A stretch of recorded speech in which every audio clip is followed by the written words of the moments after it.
اعوذ باللہ من الشیطان اللعین الرجیم بسم اللہ الرحمن الرحیم الحمدللہ رب العالمین اللہم صلی علی محمد وآل محمد۔ عزیزان محترم، عزیزان گرامی، سلام علیکم ورحمۃ اللہ وبرکاتہ۔ استقبال کر رہی ہوں آپ سبھی ناظرین کا آپ کے پروگرام دی انڈر ریٹڈ نعمت میں۔ خداوند عالم کی جانب سے ایک بہترین توفیق شامل حال ہوئی کہ ایک ایسے پروگرام کا کانسیپٹ ذہن میں آیا کہ جس سے شکر گزاری کا جو ایک جذبہ ہے اسے دوبارہ اپنے اندر زندہ کیا جا سکے، اور اسی مقصد کے ساتھ لے کر آتے ہیں اس پروگرام کو۔ آج جس موضوع کا انتخاب ہم نے کیا ہے وہ ہے حب اہل بیت، نعمتوں میں نعمت، نعمت عظمیٰ۔ اس گفتگو میں ہمارا ساتھ دینے کے لیے عالی جناب مولانا کمال احمد خان صاحب قبلہ موجود ہیں۔ آئیے ان کا استقبال کرتے ہیں۔ السلام علیکم مولانا صاحب۔ علیکم السلام ورحمۃ اللہ وبرکاتہ۔ جیسا میں نے کہا مولانا صاحب کہ شاید ہی ہم میں سے کوئی ہو جو اس بات کا انکار کرے یا اس بات سے واقف نہ ہو کہ زندگی میں جتنی بھی نعمتیں ہیں ان میں سب سے بڑی نعمت اگر ہمارے اور آپ کے پاس کچھ ہے تو وہ حب اہل بیت علیہم السلام ہے۔ تو بجائے اس کے کہ ہم یہ ثابت کریں کہ یہ نعمت ہے، کیوں نہ ان روایات یا پھر ان احادیث اور آیات کا تذکرہ کریں جن میں اس کو نعمت عظمیٰ کہا گیا ہے۔ بسم اللہ الرحمن الرحیم وبہ نستعین وہو خیر المعین۔ خدا کا لاکھ لاکھ شکر ادا کرتے ہیں کہ اللہ تعالیٰ نے اس عظیم نعمت سے ہم سب کو نوازا الحمدللہ، اور الحمدللہ۔ ہمارے دل کو محبت اہل بیت علیہم الصلاۃ والسلام سے منور فرمایا۔ جی۔ اگر آپ اس نعمت محبت اہل بیت کو روایت میں دیکھیں تو میں ایک آسان جگہ سے شروع کروں کہ روز عید غدیر کے اعمال میں سے ایک عمل جو بیان کیا جاتا ہے وہ یہی کہ آپ ہمیشہ کہیے الحمدللہ الذی جعلنا من المتمسکین بولایت امیر المومنین والائمہ علیہم الصلاۃ والسلام۔ یہ خود لفظ الحمدللہ الذی بتاتا ہے کہ مقام حمد و شکر جو کر رہے ہو ایک نعمت کا کرو، اور یہ سب کو یاد ہے جو ہم لوگ روز غدیر مسلسل یہ عمل انجام دیتے ہیں۔ اب اگر آئیے ان روایات کو دیکھیے جن روایات میں اسے نعمت سے تعبیر کیا گیا ہے، وہ بہت عظیم روایت ہے۔ میں روایت شروع کروں پیغمبر اکرم صلی اللہ علیہ وآلہ وسلم کی اس حدیث سے شروع کریں جہاں پیغمبر نے محبت اہل بیت علیہ الصلاۃ والسلام کو کائنات کی سب سے بڑی نعمت قرار دیا۔ سبحان اللہ۔ پیغمبر اکرم ارشاد فرماتے کہ من رزقہ اللہ حب الائمۃ من اہل بیتی فقد اصاب خیر الدنیا والآخرہ، کہ اگر اللہ تعالیٰ کسی کو میرے اہل بیت کی محبت کا رزق عطا فرما دے تو اللہ نے دنیا و آخرت کی تمام خوبی اس کو دے دی۔ اللہ اکبر۔ یعنی اس روایت کو اگر انسان غور کرے کہ پیغمبر اکرم فرماتے ہیں کہ سب سے عظیم نعمت، اور نہ صرف تمہارے لیے آخرت کے لیے نعمت ہے، پھر دنیا والآخرہ، یعنی نعمت محبت اہل بیت علیہم الصلاۃ والسلام وہ نعمت ہے جو تمہاری دنیا میں بھی نعمت ہے، تمہاری آخرت میں بھی نعمت ہے۔ پس اس روایت میں یہاں پر اس محبت کو نعمت قرار دیا گیا۔ حتیٰ ایک روایت اسبغ ابن نباتہ نے امیر المومنین علیہ الصلاۃ والسلام سے نقل کیا کہ آپ نے فرمایا ان لوگوں کو کیا ہو گیا ہے کہ وہ سنت پیغمبر کو تبدیل کر رہے ہیں، اور آپ کے وسیع سے، یہ حضرت امیر کا جملہ ہے کہ اور نبی کے وسیع سے لوگوں نے منہ موڑ رکھا ہے، اور پھر حضرت فرماتی یہ لوگ عذاب الہی کے نازل ہونے سے نہیں گھبراتے۔ یہ جملہ کہنے کے بعد فوراً آپ اس آیت کریمہ کی تلاوت فرماتے ہیں الم تری الی الذین بدلوا نعمت اللہ، کیا یہ لوگ نہیں دیکھتے کہ جو نعمت خدا کو تبدیل کر رہے کفراً واحلوا قومہم دار البوار، اور یہ اپنی قوم کو ہلاکت کی جانب لے جا رہے، یہاں نعمت اللہ آیا۔ اب حضرت امیر فرماتے ہیں کہ نحن نعمت اللہ، وہ نعمت ہم ہیں، انعم اللہ بہا علی عبادہ، کہ جو نعمت اللہ نے اپنے بندوں کے لیے رکھی ہے، وہ بنا یفوز من فاز یوم القیامہ، اور یہی وہ محبت علی و آل علی ہے جس کے ذریعے انسان قیامت میں کل کامیاب ہوگا۔ پس نعمت محبت اہل بیت کا تذکرہ روایت میں بہت ہے۔ ایک روایت میں اور آخر میں عرض کروں، امام جعفر صادق علیہ الصلوۃ والسلام فرماتے کہ ان اللہ یؤتی الدنیا لمن یحبہ یبغض، اللہ نے اگر آپ دیکھیں دنیا میں جو دنیا ملی ہے، چاہے اللہ کی عبادت کرتا ہو تو بھی ملی ہے، چاہے اللہ کی عبادت نہ کرتا، یعنی جو محبت کرتا اسے بھی دنیا ملی، اور جو محبت نہیں بھی کرتے، دوست و دشمن سب کو دنیا ملی، بالکل صحیح۔ لیکن لا یؤتی ھذا الامر، لیکن ہماری محبت اللہ نے سب کو نہیں دی ہے. اللہ ہوا اہل صفوت ہی، جو اس کے خاص بندے تھے. خاص نعمتیں خاص افراد کو ملتی ہیں، اور نعمت کا تصور ناظرین کی خدمت میں عرض کریں کہ عقلی لحاظ سے آپ اگر کبھی کسی چیز کو دیکھنا چاہیں کہ وہ نعمت ہے یا نہیں، اگر وہ آپ کو دنیا اور آخرت میں سعادت اور کامیابی تک پہنچائے تو نعمت ہے. اگر دنیا و آخرت میں سعادت تک نہ پہنچائے، ہو سکتا ہے پیسہ ہو لیکن نعمت نہیں ہے. اور یہ محبت اہل بیت علیہ الصلوۃ والسلام دنیا اور آخرت میں انسان کو کامیاب کرتی ہے. لہذا اگر آپ زیارت جامع کبیرہ کے وہ جملے دیکھیں، بے موالاتکم علمن اللہ معالم دیننا، آپ کی موالات اور محبت کی وجہ سے دین سے ہم آگاہ ہوئے ہیں. وَأَصْلَحَ مَا كَانَ فَسَدَ مِن دُنْيَانَا، ہماری دنیا کی جو عیب ہیں، جو دنیا میں ہم سے مشکلات ہو جاتی ہیں، وہ آپ کی محبت کے ذریعے اصلاح ہوتی ہیں. یعنی ہماری دنیا آپ کے ذریعے سدھرتی ہے. وَبِمُوَالَاتِكُمْ تَمَّتِ الْكَلِمَةُ، آپ کی محبت کے ذریعے کلمات تام ہوتے ہیں.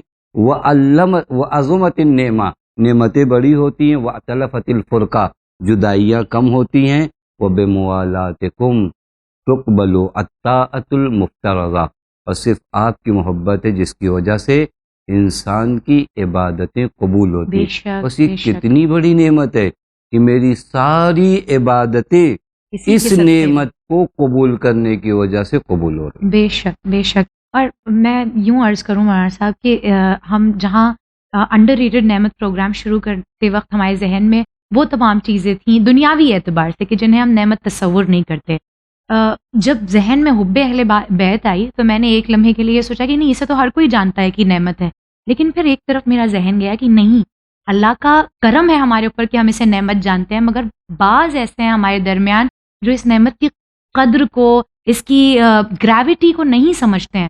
اور جہاں اہل بیت کی محبت کی کشش جو ہے وہ غیروں کو اپنا کر دیتی ہے، وہیں بڑے افسوس کے ساتھ بہت سے ایسے ہیں جو راہ سے بھٹک بھی جایا کرتے ہیں ہمارے ہوتے ہوئے. کیا اس کی وجہ یہی ہے کہ انہوں نے اس نعمت کو، کہ ایک شیعہ گھرانے میں، اہل بیت کے چاہنے والے گھرانے میں پیدا ہو جانے کو ایک بہت چھوٹی سی نعمت جانا، یا یوں کہوں کہ نعمت جانا ہی نہیں؟ دیکھیے، ایک چیز میں آپ کی خدمت میں عرض کروں، کبھی کبھار ہم اپنے بچوں کو ویلیوز کو جو بتاتے ہیں صحیح نہیں بتا پاتے. جی. ایک مدت بعد ہم اپنے بچے کو یہ سکھا دیتے ہیں کہ بیٹا مال بڑی محنت سے کمایا ہے.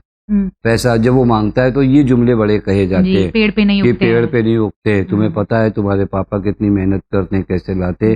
تو دھیرے دھیرے ایک زمانے بعد اس کو پتہ چلتا ہے پیسہ بہت اہم چیز ہے. آپ اس کو بتاتے ہیں گھر یوں نہیں لیا ہے، گھر بڑی محنت سے لیا ہے، یہ اتنے کا ہے، یہ اتنے کا ہے. یعنی شے کی قیمت کو گھر میں تربیت کر کے بتا دی جاتی ہے. اتنی اچھی بات ہے. ایک بہت عجیب چیز جس کو نہیں بتائی جاتی، محبت اہل بیت کی نعمت کو، کہ بیٹا یہ محبت تمہارے دل میں ایسے نہیں آئی ہے، یہ ولایت تک جو تم پہنچے ہو یوں نہیں پہنچے ہو. کتنے دور گزرے ہیں کہ ہمارے گھروں کی عورتیں بیوہ ہوئی ہیں، ہمارے جوانوں کے سینے پامال کیے گئے. ان تمام کو قربان کرنے کے بعد بیٹا یہ محبت بچی اور ہم تک آئی ہے. یعنی ہم دنیا کی ہر چیز کو بہت بڑا کر کے دکھاتے ہیں، لیکن اس محبت اہل بیت علیہ الصلوۃ والسلام کو، مثلا میں ایک جگہ آپ کی خدمت میں عرض کروں، میں کیسے اپنے بچے کو محبت اہل بیت کی نعمت جتا سکتا ہوں. بہت آسان جگہ. ہمارے گھروں میں روزانہ دسترخوان لگتا ہے، روزانہ سب ساتھ کے بیٹھ کے کھاتے، اور کھانا بھی چاہیے. ایک وقت گھر میں ناظرین ایسا بنائیے کہ جہاں پورے گھر والے بیٹھ کے کھانا کھائیں، اور وہاں ایک چھوٹی سی میٹنگ گھر کی بھی ہو جائے کہ کیا ہوا ہے. وہ بہت اہم چیز ہے. اب اگر سب گھر پہ بیٹھ کے کھانا کھا رہے ہیں، میں بسم اللہ الرحمن الرحیم کروں، یہ سب سے پہلی چیز ہوگی. پھر اس کے بعد میں اپنے بچے کو 1 منٹ، آدھا منٹ، بیٹا یہ امام زمان اجل اللہ تعالیٰ فرج شریف کا صدقہ ہے، یہ سارا فیض ان کی جانب سے آ رہا ہے. کہ دیکھیے یہاں پر میں دسترخوان پہ کوشش کرتا ہوں کہ وہ امام کو پہچانے نہ پہچانے، مجھے پہچان جائے کہ میں لا رہا ہوں، میں نے کیا ہے. یہ وہ مرحلہ ہے جو بار بار ہم اس کو نہیں جتاتے کہ واسطہ فیض میں نہیں ہوں، واسطہ فیض پردے میں کوئی امام ہے، وہ ہے. یہ محبت، یعنی اس کو اتنا آپ بتائیے، اتنا جتائیے نا کہ وہ ڈھونڈنے لگے، وہ تلاش کرنے لگے کہ کہاں ہے وہ ذات جو اس قدر مجھے دے رہا ہے، جو اس کے صدقے میں اس قدر مجھے مل رہا ہے، وہ ہے کہاں. اب یہ مرحلہ جب آ جاتا ہے تو اسی کو نبی اکرم ارشاد فرماتے کہ ادبوا اولادکم علی ثلاث خصال، اپنے بچوں کی تربیت جب کرو تو 3 چیزوں کا خیال کرو. حب نبیکم، بار بار ان کے اندر حب نبی، ایک مرتبہ کہہ دینے سے کافی تو نہیں ہے کوئی تمہارے رسول نبی اکرم صلی اللہ نہیں، اس کو بار بار بتاؤ کہ تمہارے نبی نے کیا کیا. وحب اہل بیت النبی، سبحان اللہ، حب اہل بیت نبی وہ تلاوت القرآن. دیکھیں تربیت کا یہ پہلو، ہم ہزار تربیت کے پہلوؤں کی جانب نگاہ کرتے ہیں، اتنا اس بچے کو یہ محبت روزانہ آپ سمجھائیے بتائیے کہ اسے لگے کہ یہ عجب نعمت ہے، میں اس کو چھوڑ کر کہاں جاؤں گا. کیا بات ہے، اس کے سامنے دنیا کی کوئی نعمت آ جائے اسے لگے ہلکی ہے، نہیں لگے گا کہ ایسا. اب یہاں پر یہ بچہ پابند ہو جاتا ہے. وگرنہ جو دنیا میں آج کاروبار چل رہا ہے سب سے زیادہ حملہ دین پہ ہوتا ہے کہ نہیں یہ زبردستی کا لگا رکھا ہے، کیا رکھا ہے، کوئی حد نہیں ہے، کوئی مرض نہیں ہے، یہ لوگوں کی بنائی ہوئی باتیں، یہ دقیانوسی باتیں. تو ایک طرف سے آپ کے بچے کے ذہن پر وہاں کام کیا جا رہا ہے، لیکن یہاں دوسری طرف سے آپ کام نہیں کر رہے ہیں، تو ظاہر سی بات ہے یہ بچے کہیں پہ بھی چلے جائیں گے، وہ کامیاب ہو جائے گا. وہ ان کو ٹی ویز کے ذریعے چینلز کے ذریعے پوری کوشش کی جا رہی، بتایا جا رہا ہے کہ نہیں کوئی ویلیوز نہیں ہے، یہ کیا لگا رکھا ہے، تم دونوں اگر راضی ہو تو کیا مشکل ہے. یہ اس طرح کے جملے اس کو تعلیم دیے جا رہے ہیں. ہم اس کو نہیں بتا رہے کہ ہم کہاں پر ہیں، ہمارا دین کتنی ویلیو رکھتا ہے، ہم جس محبت کے ہیں اس محبت کا کیا چرچا آسمانوں پہ، کیا چرچا زمینوں پہ، کہاں میرے وجود میں مفید ہے. میں کام نہیں کر رہا ہوں، وہاں کام ہو رہا ہے. تو ظاہر سی بات ہے ہم نے اپنے بچوں کی تربیت کے لیے جسمانی تربیت کے لیے ہزاروں ڈاکٹر کے پاس جاتے ہیں، لیکن اپنے بچوں کی روحانی تربیت کے لیے کہ اس سے پوچھا جائے کہ اس کی روح میں محبت اہل بیت کیوں اتنی زیادہ نہیں ہے، کہاں پرابلم آ رہا ہے اس کو، وہاں پر کام نہیں ہوتا تو یہ بچے حدود باقی نہیں رہتی، پھر حریم گزر جاتا. بہت اچھا ہے مولانا صاحب. میرا اگلا سوال آپ سے یہی کہ آج اس نعمت کا کفران نعمت ہمیں معاشرے میں کس طور پر نظر آ رہا ہے؟ دیکھیے کفران نعمت تو یہی ہے، یہ جہاں سے شروع ہوا ہم لوگوں کا جو پہلا سوال تھا یہ دوسرے سوال میں آپ نے بتایا کہ جب یہ نعمت ہے پھر اس نعمت کے مثلا میں عرض کروں کہ آپ کی خدمت میں کہ ابھی ہم اگر اجالے میں کوئی گر جائے تو آپ کہتے ہیں، اندھیرے میں اگر کوئی گر جاتا تو آپ کہتے ہیں کہ ارے چلو بیچارے کو اندھیرے میں دکھائی نہیں دیا، لیکن روز روشن سورج نکلا ہوا ہے اور آپ چلتے چلتے جو ہے گر جائے تو آپ فوراً کہتے ہیں تم کو دکھائی نہیں دے رہا ہے، تعجب کرے گا یعنی تم سورج ہے نکلا ہوا ہے اس کے بعد تم گر رہے. یعنی یہ مرحلہ جب عام زندگی میں آتا ہے تو ہم سامنے والے کو ٹوک دیتے ہیں. خوب میرے پاس تعلیمات اہل بیت علیہ الصلوۃ والسلام موجود ہے، اس کے رہتے ہوئے میں کبھی وہاں بھاگوں کبھی وہاں بھاگوں، کہوں کہ آپ مجھے دین بتاؤ، آپ مجھے شریعت بتاؤ. یہی تو کفران نعمت ہو نا، آدمی کے پاس وہ علم موجود ہے اہل بیت کے صدقے میں جس میں خطا نہیں ہے. میں ان علوم کی جانب بھاگوں کہ جن کے اندر ہزاروں خطرات ہیں، جن کا پتہ نہیں، وہ ایک آدمی نے تھوڑا سے دھیرے بات کر لیا تو لگتا ہے کہ بہت اونچی کوئی بات کر رہا ہے. ہو سکتا ہے یہاں ایک جہت سے اس کی بات آپ کو اچھی لگ رہی ہے، دوسری جہت سے کیونکہ وہ نہیں جانتا کہ آپ کی ڈیمانڈز کیا ہیں. بالکل صحیح، یہ صرف اہل بیت ہیں جو جب بات کہتے ہیں تو وہ ایسا لگتا ہے کہ کسی پزل کا کوئی پیس مسنگ تھا اور وہاں جا کے کیونکہ یہ علم خدا سے ہے نا، کیونکہ ان کو جو علم دیا ہے خدا نے، اس علم میں خطا نہیں ہے. بس اگر میرے پاس ایک ایسا علم میسر ہو جس علم میں خطا نہیں ہو تو اگر میں اسے چھوڑ کر کسی اور تعلیم کی جانب جاؤں یہ کفران نعمت ہے کہ مجھے میرے پاس ان ہستیوں کے ہوتے ہوئے میں کہیں جاؤں. اور جب کفران نعمت ہوتا ہے تو پھر ظاہر سی بات ہے پھر کفران نعمت کے اپنے عذاب نازل ہوتے. آج بہت سے مواقع پر میرے پاس سیرت اہل بیت تھی، مجھے اپنے میں آپ کی خدمت میں کفران نعمت کہاں سے ہوتا ہے.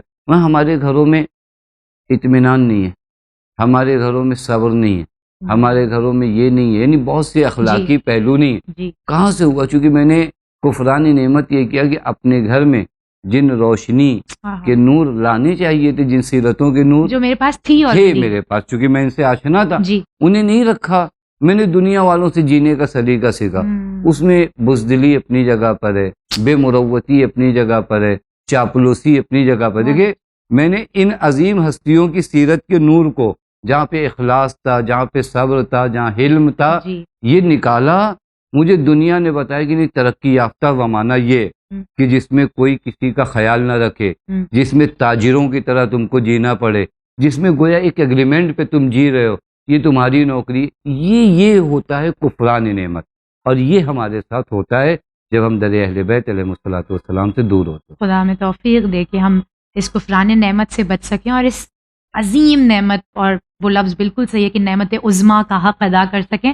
اور یہی میرا سوال بالآخر آغا آپ سے کہ جب نعمت اتنی عظیم ہے تو پھر اس کا شکر کیسے ادا کیا جائے؟ کیا اللہ ہم سے چاہتا ہے اس نعمت کو ہمیں عطا کرنے کے بعد؟ دیکھیے، یہ میں آپ کی خدمت میں عرض کروں، چونکہ واقعاً آپ کا یہ پروگرام اب میں وہی شکر گزاری کے حص کو جو کہیں دب چکی ہے اس کو جگانا ہے، چونکہ یہ پورا پروگرام شاید اسی مقصد کے تحت رکھا گیا ہے کہ لوگوں کے وجود کے اندر شکوے زیادہ ہیں، کیونکہ بعض نعمتوں کو دیکھ ہی نہیں رہے، ان کو لگ رہا ہے کہ زندگی میں ان سے زیادہ بے توفیق آدمی کوئی ہے نہیں جس کو کچھ ملا نہیں، تو اس کو بار بار جگا کے کہا جائے کہ نہیں تمہیں بہت کچھ ملا ہے، پھوٹو شکر گزاری کرو۔ لہٰذا یہاں پر بھی اب نعمت محبت اہل بیت علیہ الصلوۃ والسلام کا شکر میں عرض کروں، ایک روایت سے مدد لے کہ امام کے ایک صحابی ہیں امام جعفر صادق علیہ الصلوۃ والسلام کے، جناب ہشام۔ ہشام ایک مرتبہ مولا کی خدمت میں آئے، آنے کے بعد وہاں پر بہت بڑے بڑے اصحاب بیٹھے ہوئے تھے اور ہشام کی عمر زیادہ نہیں، آئے، حضرت نے ان کے لیے استقبال کے لیے قیام فرمایا، ان کو اپنی جگہ پہ یا اپنے بغل میں بیٹھایا، اس کے بعد ایک جملہ فرمایا ہاذا، یہ شکر نعمت، ہاذا ناصر ہونا بے قلب ہی و لسان ہی و یدہ، یہ ہشام ہمارا مددگار ہے اپنے دل کے ذریعے، اپنی زبان کے ذریعے، اپنے کردار کے ذریعے۔ شکر نعمت اہل بیت یہ ہے کہ ہم مددگار اہل بیت ہیں، یعنی میں اپنی زبان کے ذریعے ناصر اہل بیت اب تک بنا یا نہیں بنا، میں اپنے قلب کے ذریعے ناصر اہل بیت بنا یا نہیں بنا، میں اپنے عمل کے ذریعے جتنا اس نصرت میں بڑھتا جاؤں گا اس نعمت کا شکر ادا ہوتا جائے گا۔ میں آپ کی خدمت میں کروں، ناظرین کے لیے واقعی سوال ہوگا، بے قلب ہی، قلب کے ذریعے میں کیسے مدد کروں حضرت کی؟ قلب اور دل کے ذریعے مدد کرنے کا مطلب یہ تھا کہ تمہیں معرفت امام ہو۔ بے شک دیکھیں، امام سے محبت کرنا الگ مرحلہ ہے، بالکل صحیح، امام کی معرفت رکھنا یعنی مقام امام کو سمجھنا کہ اگر یہ کہہ دیں تو وہی تمہارے لیے حرف آخر ہے، یہ نصرت دل ہے، یہ جن کے اندر پائی جاتی تو ان کو دنیا میں کوئی بھی نہیں ہٹا پایا۔ میں آپ کی خدمت میں کروں، کبھی کبھار ہوتا ہے، یہ شاید بہت اہم مرحلہ ہو کہ کس طرح پیغام اہل بیت اگر بے قلب ہی، لیکن امام کے صحابی ہیں ابی عمیر، یہ بیچارے کافی قید خانے میں تھے، جب تک یہ باہر تھے ان کا بہت بڑا بزنس تھا، لیکن چونکہ امام کے شیعہ تھے تو ان کو قید خانے میں رکھا گیا، ان کا سارا مال و اسباب لوٹ لیا گیا۔ جب یہ پیسے والے تھے تو انہوں نے کسی کو 10,000 درہم قرض دیا تھا۔ اچھا، اب جب یہ قید خانے سے چھوٹ کر آئے تو وہ سامنے والا بھی بڑا بامروت تھا، اس کو لگا کہ بیچارے اتنے سالوں بعد آئے ہیں اور ان کا سارا بزنس ٹھپ ہے، میں نے ان کے پیسے سے گھر خریدا تو ادھار لے کر، یہی صحیح اب حق یہ بنتا ہے کہ میں اپنا گھر بیچ کے ان کا قرض دے دوں۔ دیکھیں اس کا حصہ کتنا تھا، یہ 10,000 درہم لے کر آیا ابن ابی عمیر کے پاس، کہا یہ پیسہ آپ کا تھا، یہ لے لیجئے۔ ابن ابی عمیر نے کہا کہ واقعاً اس میں سے 1 درہم کی بھی مجھے ضرورت ہے، 10,000 درہم تو بہت بڑی بات ہے، میرے حالات بڑے خراب ہیں، لیکن یہ پیسہ کیسے لائے ہو؟ اپنا قرض ہے، پوچھے، یہ دیکھیں بے قلب ہی، کہاں سے لائے ہو؟ کہا وہ پیسہ جو میں نے آپ سے ادھار لیا تھا اس سے میں نے گھر خریدا تھا، وہ گھر بیچ کر لایا ہوں چونکہ آپ کو مجھ سے زیادہ ضرورت ہے۔ کہا میرے مولا نے فرمایا ہے کہ اپنے قرض کے لیے کسی کو بے گھر نہ کرو۔ اب دیکھیں یہ بے قلب ہی ہے، ضرورت ہے، ہم کہتے نہیں ہم سے مطلب نہیں ہے، اگر ہمارا قرض ہے تو آپ لا کے دو کہیں پہ بھی ہو، یہ بے قلبی، یہ عظمت امام کو جانتا ہے کہ اس پیسے کی ویلیو نہیں ہے، میرے امام کا مقام اور میرے امام کی منزلت یہ ناصرانہ بے قلبی، یہ شکر نعمت محبت ہے، جبکہ کوئی غلط نہ ہوتا، وہ اگر لے لیتے بھی غلط نہیں ہوتا، وہ سامنے والا انہوں نے خالی نہیں کرایا تھا، وہ صاحب مروت تھا، اس نے کہا کہ نہیں میں اپنا گھر، اس کا بھی ایک کردار بڑا اہم ہے کہ اس نے اس بات کو ٹالا نہیں کہ میں اپنا گھر بیچ کے کیوں دوں، اس کو لگا کہ ان کا پیسہ تھا بیچارے کا، اب دینا چاہیے۔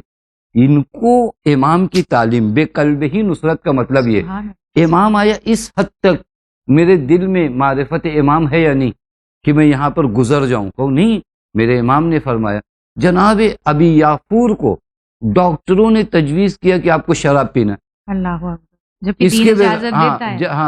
اس کے علاوہ آپ کو جو ہے شفا نہیں ملے گی۔ امام کو خط لکھا، مولا ایسے ایسے ڈاکٹروں نے، اب آپ غور کریے، ڈاکٹروں نے ہمیں بہانہ مل جائے ہلکا سا تو ہم یہ جانتے ہیں کہ ڈاکٹر ہیں، لیکن اصل میری زندگی کا فیصلہ میرا امام لے گا. امام نے فرمایا لن تسک، بالکل مت پینا. اللہ نے حرام چیز میں شفا رکھی نہیں. سبحان. اب آپ غور کریں، انہوں نے، ان کے گھر والوں نے جب بہت پریشر کیا کہ نہیں تم میری گردن بھی کاٹ دو گے نا تو میں نہیں پیوں گا، کیونکہ میرے مولا نے منع کیا. آپ غور کر رہے ہیں، یہ حاضر ناصر ہونا بے قلبی ہے. ہم یہ سمجھتے ہیں کہ نہیں جان بچانے کے لیے ڈاکٹر کہہ رہا ہے تو پھر دین اجازت دیتا ہے. یہ امام یہاں پر ان کو اگر منع کر، کیونکہ امام حضور رکھتے لہٰذا انہوں نے اپنی شرعی مسئلے امام سے پوچھے. یہ قلب کی نصرت ہے. اسی طرح لسان کے ذریعے، زبان کے ذریعے میں نے کتنی مدد کیا. آج وقت کے امام کی میں اپنی زبان سے کس حد تک، یہ شکر نعمت، یہ اہل بیت کی محبت آپ کو ملی، اس سے آپ کی دنیا سنورے گی، اس سے آپ کی آخرت سنورے گی. خوب اس نعمت کا شکر ہم نے زبان کے ذریعے کیسے کیا؟ فقط 3 مرتبہ یا علی کہہ دینا، صرف زبانی. ایک قلبی یا علی کہنا وہ ایک الگ معنی ہے، لیکن یوں کہہ میں نے اپنے زبان کے ذریعے اپنے مولا کی ولایت کو نشر کیا یا نہیں کیا. میں نے کبھی کوشش کیا. میں روایت دیکھ رہا تھا، ایک شخص نے آ کر مولا سے کہا مولا کچھ لوگ ہیں جو آپ کی روایات کو بتا کر لوگوں کے دل کو محکم اور مضبوط کرتے ہیں، اور کچھ لوگ عبادت کرتے ہیں اپنی. ان میں سے کون افضل؟ حضرت نے فرمایا وہ ایک شخص جو ہماری روایت بیان کر کے لوگوں کے دل کو مضبوط کرتا ہے، وہ 1000 عابد سے، 1000 عابد سے. اور وہ عابد بھی غلط نہیں ہے، مولا کا چاہنے والا ہے، لیکن ان 1000 عابد سے افضل ہے. بس میں عرض کروں، اگر میں اپنی زبان کے، اور ضروری نہیں کہ پیغام مولا پہنچانے کے لیے آپ کے پاس امامہ ہو، ابا ہو، کبا ہو، نہیں، آپ روایات یاد کر کے آپ نشر کریے.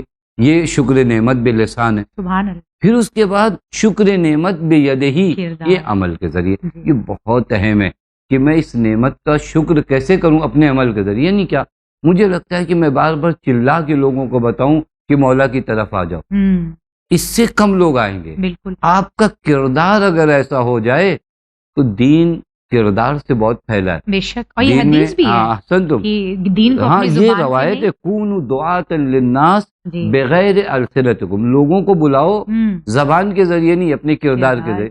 میں اگر شکر نعمت اہل بیت کرنا چاہتا ہوں تو میں دیکھوں کہ اب تک اپنے کردار کے ذریعے میں نے کتنے لوگوں کو اہل بیت کی جانب جذب کیا، مائل کیا، لوگوں کو لے آیا. میں لے کر آیا یا نہیں لایا؟ کچھ لوگ میرا اخلاق دیکھ کر اہل بیت کی نسبت ان کے دل میں محبت آئی یا نہیں آئی؟ یہ مجھے نصرت کرنا یا نہیں کرنا؟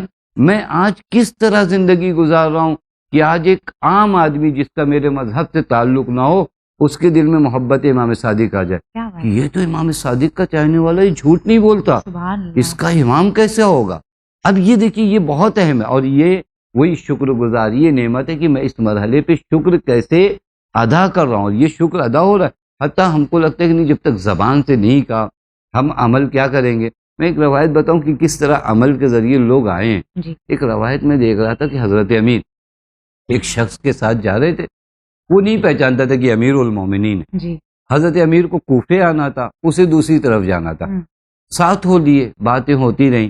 پھر جب ایک ایسا راستہ آیا جہاں سے حضرت کو کوفے کی جانب جانا، اس کو دوسری طرف، حضرت اس کے ساتھ ہو لیے. اس نے کہا نہیں، آپ کا راستہ وہ ہے. حضرت نے فرمایا ہم جس نبی سے تعلق رکھتے ہیں انہوں نے فرمایا کہ جب کسی کے ہم سفر ہو تو چند قدم اس کے ساتھ چلو. اس نے کہا یہ تمہارے رسول نے فرمایا. وہ بھی نہیں جانتا مولا کائنات ہے.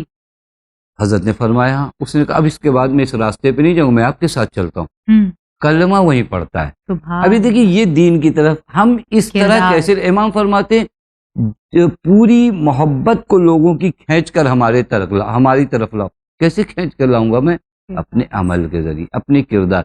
بس شکر محبت اہل بیت علیہ الصلوۃ والسلام ہے، نصرت اہل بیت بے لسان ہی، زبان کے ذریعے، دل کے بے یدہ ہی، بے قلب ہی. بے شک. سبحان اللہ، سبحان اللہ. یعنی جتنی گراں یہ نعمت ہے اتنا ہی مشکل اس کا شکر ہے، اور اتنا ہی آسان بھی ہے کہ انسان جب اپنی تربیت اس حساب سے اس محبت پہ کرتا ہے تو پھر اسے ایکٹنگ نہیں کرنی پڑتی لوگوں کے سامنے.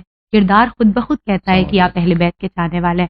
بہت بہت شکریہ مولانا صاحب آپ کا. اللہ آپ کو بہترین جزا سے نوازے. ہمارے پاس الفاظ کم پڑ جاتے ہیں آپ کے علم کی اور آپ کی قابلیت کی تعریف کرنے کی. خدا آپ کو بہترین توفیقات سے نوازے. اللہ آپ لوگوں کی بھی توفیقات میں اضافہ. ناظرین محترم، یہ پروگرام ہمارا انڈر ریٹڈ نعمت کا حب اہل بیت کے اعتبار سے، کہ جو ایسی نعمت ہے کہ جس کا شکر زبان سے، دل سے، کردار سے ادا کرنے کے بعد بھی ادا نہیں کیا جا سکتا. اور یقیناً ہم آخرت میں دیکھیں گے کہ جب اس نعمت کا ہم نے شکر ادا کیا ہے اور شکر ادا کرنے کی ناکامیاب کوشش کی ہے تو اس کے بدلے میں کیا کچھ اللہ نے ہمارے اور آپ کے لیے رکھا ہے، اور آخرت تو بہت دور ہے، انشاءاللہ اس کی برکات ہم اس زندگی میں دیکھیں گے۔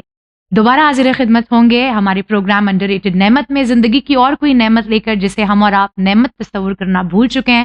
بنے رہیے چینل ون کے ساتھ، ہمیں دیجیے اجازت، فی امان اللہ۔